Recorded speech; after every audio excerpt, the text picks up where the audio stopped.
Now, an innovative plan by government and the private sector to promote conversation on Dundori Forest by involving communities bordering it is improving the forest cover in that area. Through an environmental initiative, locals through Dundori Forest Association have assumed a central role in environmental conservation by practicing proper agronomical practices in their homes and sourcing for alternative sources of timber for industrial as well as fuel uses.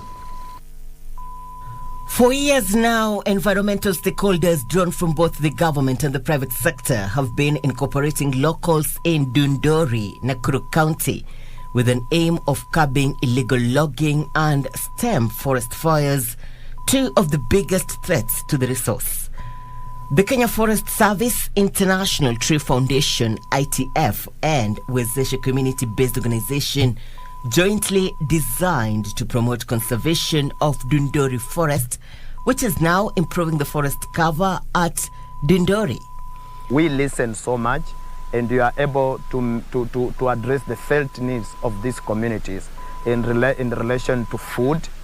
We are doing indigenous food security, particularly food crops that are what you can put in parentheses that are orphaned.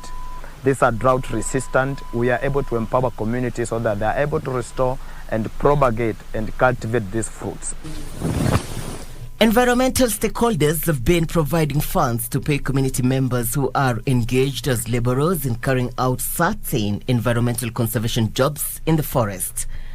Through the initiative, locals in return practice agronomical activities in their homes and looking for alternative sources of timber for industrial and fuel uses. Hii kazi yetu ya miti haina retirement. Wakati tumeshikana, hata wazee wenye unaona hawezi kwenda huko mashamba kwa sababu huku kwetu mashamba yanapatikana mbali, akikuja hapa anapata sehemu yake, anaweza kujikuza. Hiyo chakula inatusaidiaga na watoto wetu.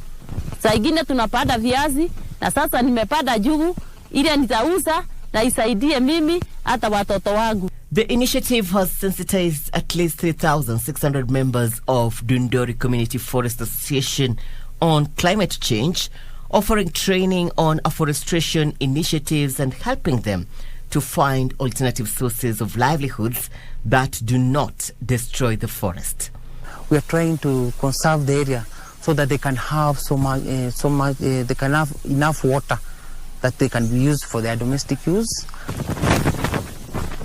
The environmentalists say, together with members of Dundori Forest Association, have identified indigenous tree seeds to be planted in the forest which respond well to erratic weather and are resistant to pests and diseases.